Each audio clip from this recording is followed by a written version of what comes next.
All right, we're going to get this Qi-gong exercises, the aromatic. And I found my notes because I learned this back in the 90s, and then, you know, life takes on, things happen, and we move on, and people move, and you lose contact with people, and so on and so on. So there's about 18 instructions, which I learned. So this is the introduction on practicing aromatic Qigong. Okay, number 1, with opening and closing and raising and lowering movements of both hands together with the body, one is able to release the illness from inside the body to its surroundings.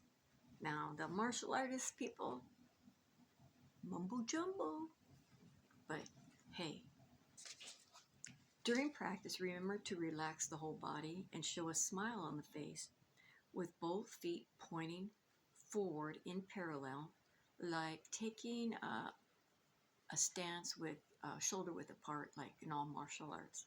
But you can also sit down and do this. Okay. Do not control the flowing of qi. Do not concentrate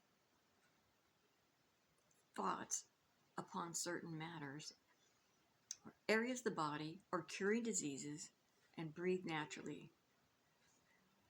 Supposedly there's breath movements with the 3rd level, but what I can tell is no, it's always a natural breathing. Okay, number 3, the primary level movements can be learned easily. That's the 1st level. The primary movements can be learned easily.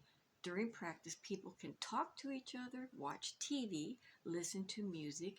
It can be done in many different places, standing or sitting. See, they don't want you to concentrate.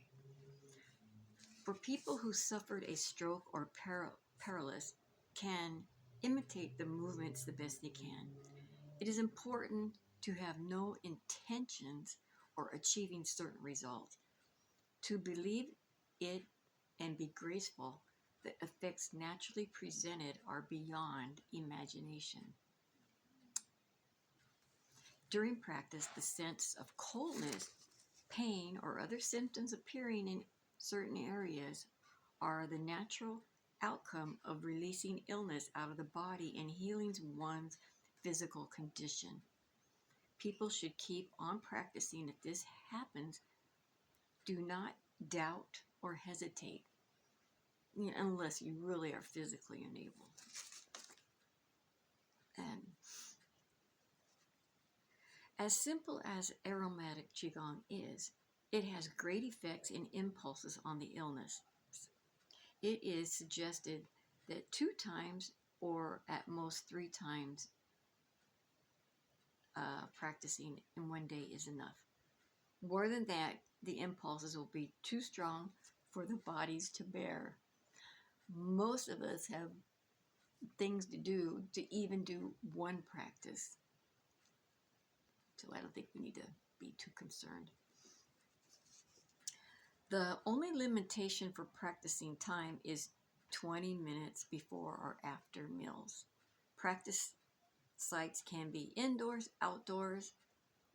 It just requires light. Let's see what you're doing, right? Practice should be stopped when terminally ill, mentally ill, bad weather, eclipses, bad mood, intoxicated or under influence of narcotics, dying or in an emergency. Number 6, or if you're bitten by poisonous animals or snakes. Number 9, practicing on a hot day, don't stand with your back to the air conditioner, for the wind should not blow directly on your back. No ice drinks or cold showers should be taken right after practice. Wait a half an hour. There is no limitation on the number of people joining a practice. The more the better. And that's true because that's how my foot got healed. Okay. Elderly persons should practice with a slower speed and not in a forced manner. For children, it is forbidden to practice it like playing or with changing speeds. For women who are over 6 months pregnant, it is suggest you stop till after childbirth. Okay, and a lot of people say this is mumbo jumbo. Do not mix different types of Qigong practices together, for they can interrupt your Qi circulation. This is all stuff you won't hear about nowadays. During practice, the Qi inside your body circulates in a natural way. If shocked during practice, it will lead to a hindrance or disorder of Qi. In this situation, people should keep on practicing and calm themselves down. After recovering to normal, they can stop practicing with doing and finishing the movements. Okay, when I was doing it in a college in a class, and I'm driving home, I felt like I was breathing ice water through my nose, and it was really freaky. It was a summer day, and I felt like I was breathing ice water. And they told me I broke my upper level path. Don't know, but anyway, the guy I was helping in the college said he's been doing this many years, and it never happened for him. And I'm like, well, there's some history in my descendant family about people we'll call mumbo jumbo stuff. Short, one of my ancestors was being taken to be buried, popped out of the coffin alive after being hung for hours. Said she was dead. Yeah, they made a mural of her in Europe. There's a mural in a bar named after her. She's famous. All right. Anyway, do not exercise vigorously before practice and in practice. Okay. Do not swing hands outwards or kick legs vigorously. Don't know why you want to kick your legs vigorously. Or maybe that's just like if you're trying to loosen up.